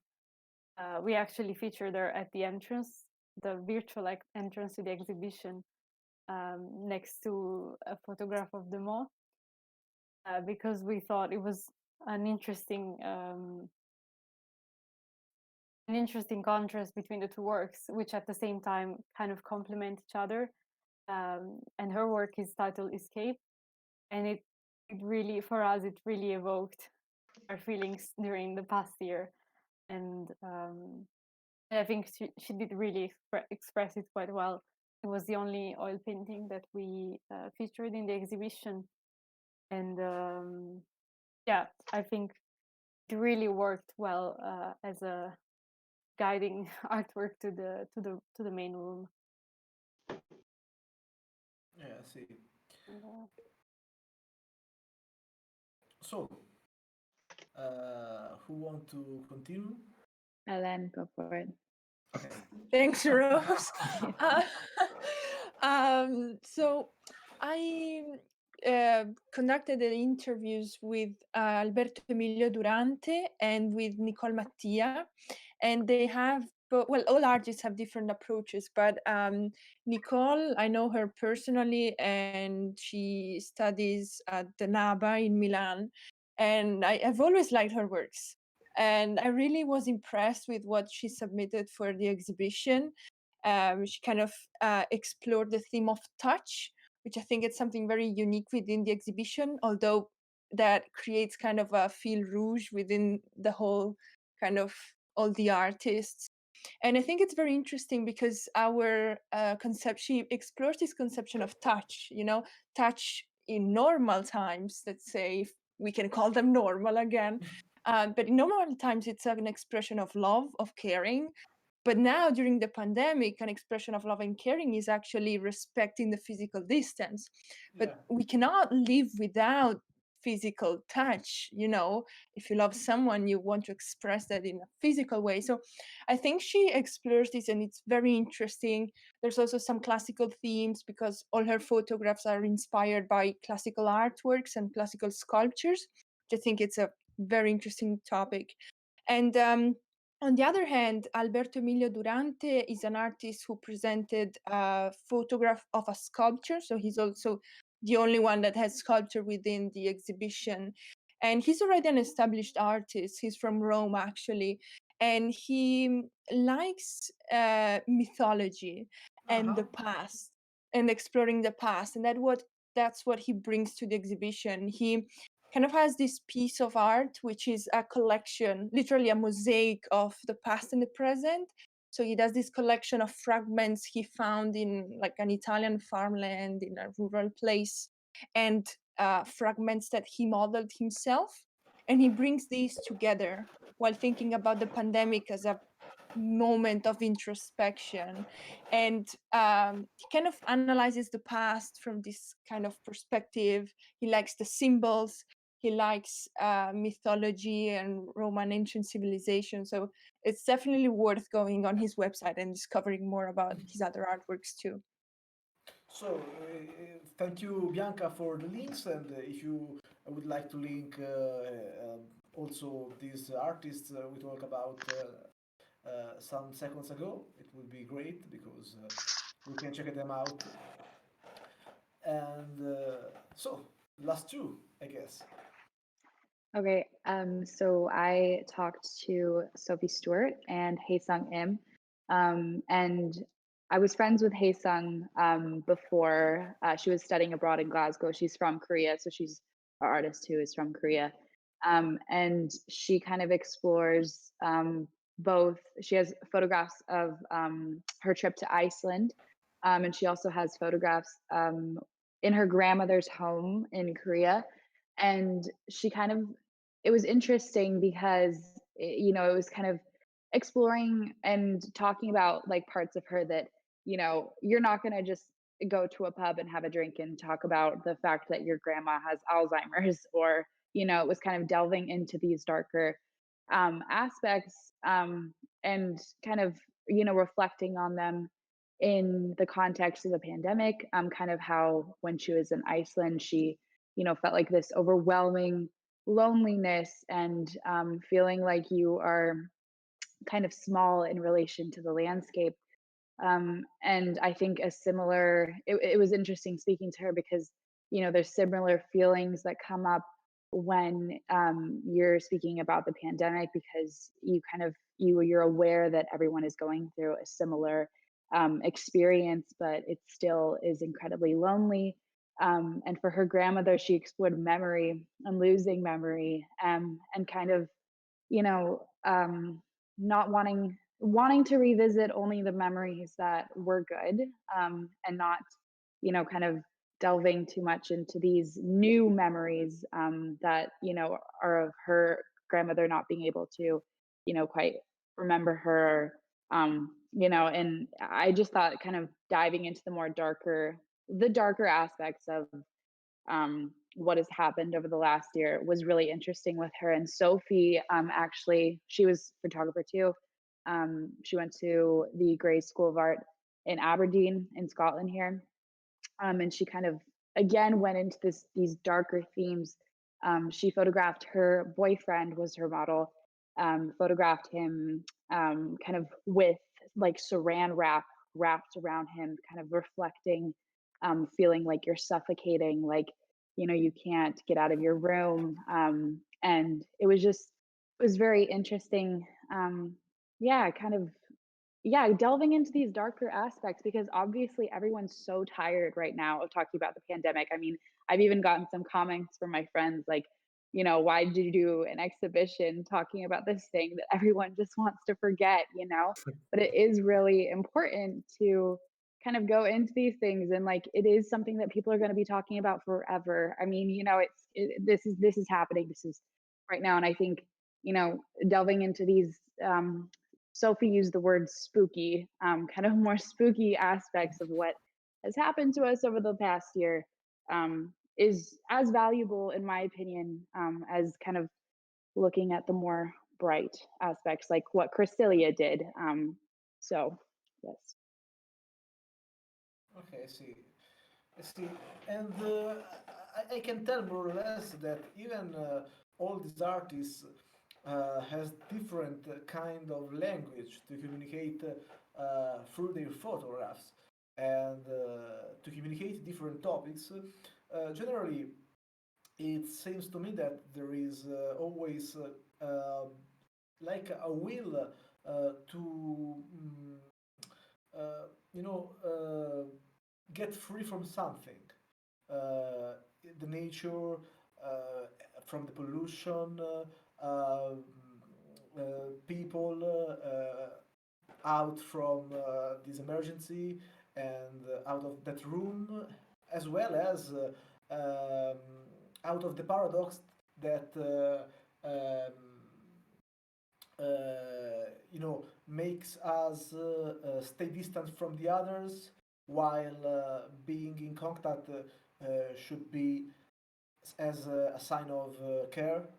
So it's like a sign of the times, in my opinion, is almost an exhibition about freedom, more or less, and not just art freedom, but human freedom, or if not human freedom, society freedom in a certain way. Maybe that's what I felt before viewing the exhibition and reading something about it and talking with Luna. But now, even from the description you gave of these artists, has made me, you know, think that, or at least has confirmed somehow that feeling. Do you think it's correct, or maybe there is something different in your point of I view?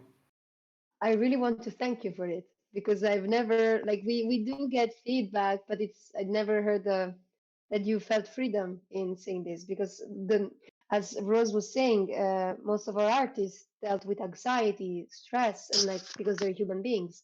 So I never thought of actual freedom, but in the sense, yes, freedom in like escaping, and Yeah, that yes, exactly. and again, Exile. art comes that Yeah, yeah that's what I felt in general, yeah. at least. Uh, And that's if I what we had, were doing too, because that's why we did the exhibition. We wanted to be with do something and be online together, and so in a way, we also escaped in that. Everything yeah, is about that. yeah, and so that brings me to one of the most important question of tonight, in my opinion. One question I wanted to ask you before, but then I thought it would be better to ask you now, and it's the following. So, what's the important, in your opinion, of the art nowadays? Because um, generally, when you are in an academic field or in schools or even the society itself, when you are inside these realities, it's like art is not that important. And in Italy, we feel it, we experience it really directly because there is the illusion that entertainment and art are the same, culture and entertainment are the same. And Hannah Arendt said that that's a real pathological aspect of a society. So, theaters are closed, cinemas are closed, libraries, museums, art galleries, totally closed because they're not, I can say, they're not fundamental uh, in the opinion of our politicians. And that's not the same for technique, science, for everything that it's maybe physical, more concrete, maybe more touchable, maybe. And I instead think that science, technique, creativeness, originality, and art should work together because science and creativity are not separate, or technique and originality are not separate. They can always work together to do something beautiful, to do something useful, to do something positive at least. But there is this illusion, I suppose, and people view science and technique as a thing, as an industrial tool, something to make money, something to work, to produce, and art, something like an ethereal thing. Something is not that useful, something that is not that important. It's just, to An hobby. distract. Yeah, like an hobby to distract yourself for a while. But I totally don't think that. I think that art is totally life. But I would like to ask you, Hall, what's the importance of art nowadays, especially in this COVID emergency? That's a difficult question. um, I think that it showed both how many people, unfortunately and very sadly, think that it's not essential. I think that's what the future generations of curators and art lovers will have to deal with. Well, they were close, they were not essential. Okay, art will not save lives, of course, but it's Are you something. sure? I think it does. I mean, if Okay. you're, it does. Okay, that's a whole other like interesting area we could expand on. Discuss, yeah. Yes. I think that art is a tool, again, that you can use in so many ways. It's a tool to escape. It's a tool to learn about history. It's a tool not to repeat mistakes. It's so many things. I think there is a personal kind of um, connection to that. I think everyone has different ideas of what art is, but I think we all agree that it should be preserved.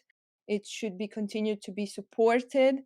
And I think it's important that a country like Italy or any country has to continue supporting this. And hopefully the government will see this. But Yeah. yeah, we hope so. We all hope so. For example, right now I'm not in Italy, but in Germany, and I'm so surprised that museums are closed, but essential shops are not. And essential shops is not just supermarkets here; it's also plant shops and cream shops. Like it goes on, and shops are full, and museums are empty. And in shops you don't need a test, but museums you do.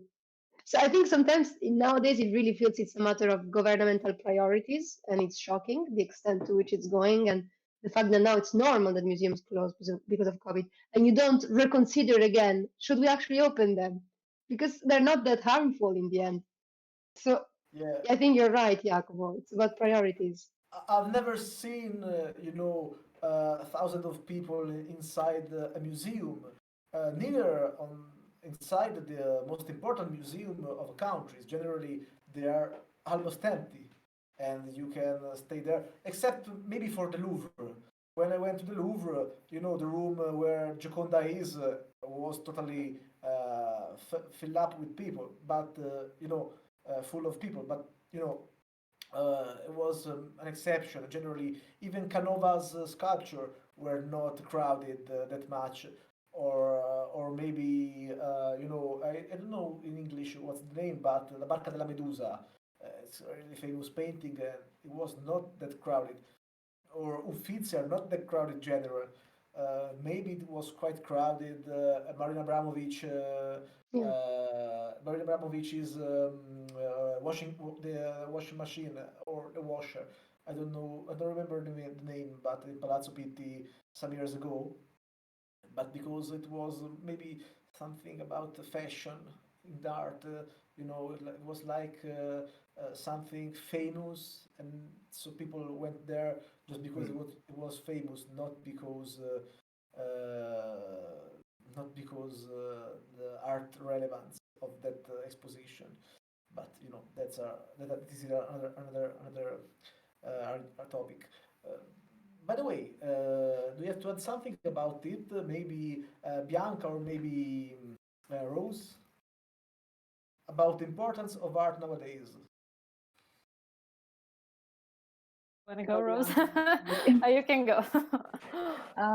Yeah, I think strictly kind of it's difficult because I think definitely over the past year it's been a lot kind of popular art, like Netflix shows, like it's been a form of escapism, so maybe it's shown that that has been incredibly important for people to have something to go to. But for example, in the US, there were so many museums closed, strictly, not even because they couldn't, they could be open because the US is a little bit crazy and they just kind of don't care about this whole thing. They can be open, but they just lack funding, which is kind of crazy because the government didn't hardly allocated any funding for the arts. Which is mad. But as we were saying, like I think arts are, they are incredibly important to people's mental health. Like as we were saying, can art save people? Absolutely. The people I used to nanny for, the mom was an art therapist, and I think it's incredibly important, especially now when people are struggling so much with their mental health. And museums really lend themselves to social distancing. Kind of, we were talking about the only time that you've ever seen a place that was incredibly crowded was like the Louvre, but then can't you just limit the capacity? Why is it? Yeah, it's incredibly important. But I think that people are still kind of getting into the idea that everything can be interdisciplinary. I was talking to the artist Haesung about she's a mathematics student, and she's also an artist, and she finds math in art, and she thinks that everything can kind of be related back to art, and I think it's very difficult for a lot of people to see. So yeah. Thank you. So now, Bianca, would you like to add something? Yes. So I think you guys have covered quite a lot of areas about this. But I guess if we think about the future of art and in relation to the institutions, I guess there is definitely a need to reflect and reconsider what the role of museums are. I'm thinking especially of how commercialized art has become, how exhibitions such as, I don't know exactly the name, but where they basically project close up of artworks on the walls, and it's a whole immersive experience into the artworks. Or gift shops, how like some people just really go to a museum to get a piece of the art in the form of a T-shirt or The pencil. like a pencil case. So I think institutions, so both political and cultural institutions, really need to work together to, I guess, make it relatable for the people, make it something that people want to see, not just because it's cool to have a piece of that artwork in your house, but because it means something to us and it can speak to us in the present. So also not just contemporary art, but also art from the past. So there is definitely a I lot of think work. one of the points is that people give things for granted so much, and it's like you need to lose something for understand the value of the things. I mean, everyone is angry for the cinemas that are closed, but I mean, I always go to the cinema, and I've never seen a completely full, you know, space. And the last time I saw this, and I mean, once in the last years, was for The Irishman, which was a Netflix movie in the cinemas for 3 days. So you feel like the anxiety that you need to go there because it's an event. I So saw twice I'm not that optimistic for this, So the full hall in the cinema. Once for The Passion by Mel Gibson. I was a because kid. it's Jesus Christ. Yeah, I was a kid at the time, and the second I saw he's a star, says Lucio. The second time I saw the whole totally full was for Interstellar by Christopher Nolan, and I cannot recall other time it was totally full. Once I went to the cinema for my birthday because I had a free ticket, but I was really busy that day, so I went there at 2 o'clock in the afternoon, and I was the only one in the hall because at 2 o'clock no one were there, and I saw a really ugly movie. Maybe I saw the Texas Chainsaw Massacre at the beginning or something like that. Or maybe Interstellar. No, not Interstellar. It was not. I don't think it's ugly, at least. So, before we end the show, I would like to answer you the last important question, and it's about you as individuals, but you as a collective, and art students, art promoters, and the art gate. And the question is, what are your future projects, and how do you think to improve, if you will organize other exhibition, the online exhibition, to make them even better? I think the most imminent project we have is actually recycling a project we had unfinished from last year, and it's happening in the next month. And it was another exhibition that sadly, the day before the launch of the exhibition, COVID hit, and we couldn't meet physically. So it was the first wave in the UK, and it's called Visual Sound, and it will be online again, and Uh-huh. completely different format. We're not making an exhibition website like we did for this.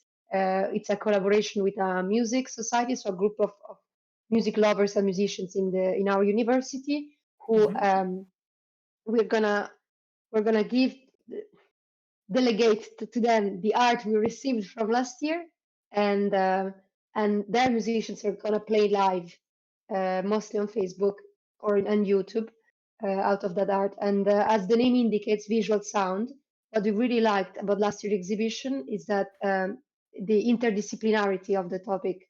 So we asked people who would make art to create something out of music. So either by listening to music, or something had to be related with music for whatever you would make. And then once we made the selection, we would send the pieces to musicians. We would ask them to make some music out of it, or some improvisation, or writing about it. And then the idea was to show everything at once in a showroom in the Glasgow University, and musicians would play live. But sadly, that did never happen because just the day before. So this is our first project, and Uh-huh. our most imminent project. Okay, we got the link. Then maybe we can share it to our contacts to make them Absolutely. participate if they would like. And other projects or other ideas, maybe. I'm looking for the exhibition. I'm just trying to graduate right now. It sounds fair, totally fair. And what about Artgate? Will Artgate evolve somehow, or the format will be the same in the future? Do you have got some new collaborators, maybe?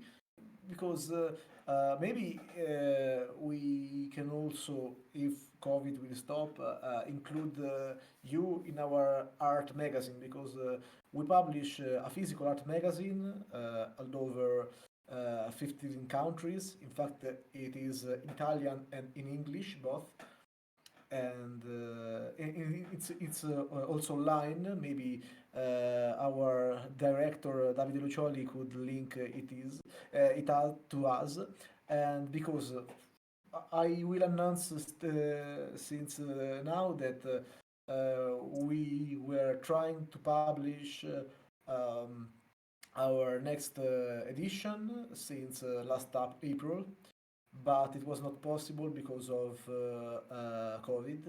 Since publish it physically has a lot of costs, because to print that magazine it's really expensive, and since our sponsors had problems because of COVID, they said it's not since because we used to publish it in a lot of art galleries, the most all over the world, and they said since our galleries are closed, we cannot pay for a magazine that won't appear nowhere except for the place you will send in to maybe private houses. So we are going to publish it only online, but you can say you can take a look there after the links, and but maybe then when we start to publish it physically again, we can collaborate, and maybe we can insert something about Artgate, or about some artist you are working with. Why not? It would be It would be an like honor. It would be an honor for us. for us too. No, So, I think the future of art that we were talking about amongst us the other day, and it's that we continue next year because we are still have a year of university, and somehow Argate goes along with university as well. It leaves out of students writing about it, but we want to continue, and we will see in September if we are gonna change any format, and for sure come with new. For example, with this exhibition, we wrote a lot of interviews, and we publish them as articles. But maybe we're gonna create a category of interviews. We still don't know, but we noticed that it changes in terms of content. Some categories are bigger, some are smaller. So we will see how it will go. okay, great. Thank you, Davide, for the links. He sent to us via chat. Thank you. Okay, I would also like to tell to our public that everything we have said tonight will be, insert in an article that Giada Franzoni, a girl of Vultura, will write in a few days, and then we'll publish it in our site and give it to you even if you want to publish it too, maybe in Italian and in English, and even this video will be sent to you, so you can use for what you prefer, you want, because in Twitch it will remain for 2 weeks, and then it will be automatically erased. But Okay. we'll save a copy before it will disappear. So, if our public don't have any question, or if you don't want to add others things, if you want, you are totally free because we don't have time, we don't have limits, so totally free. Something? I want to thank you. Can Oh, I? well, Yes. Yeah, I genuinely think your magazine is also equally impressive. And I true inspiration from it because I mean I'm from Casino Fiorentino too, so I always had that in mind, and I look forward for collaborations. yeah, it would be great. And for us, was a real pleasure to have some guests for the first time because you were wonderful. You uh, told us a lot of lovely things because we always talk about art and culture, but it's really important for us to have other point of view, to have other people talking with us about it because we are few in this Twitch show. So generally, we share the same opinion, more or less. We can talk about other topics, but having other people with us, for us, it's a real honor. So I want to thank you for the participation. I want to thank all the public who stayed with us tonight, and Gabriele because he helped me a lot for my internet connections problem, and because he's a really he really loves cinema, culture, art, so he's a truly valued member of our team. And so I would like to thank you again and say good night to everyone.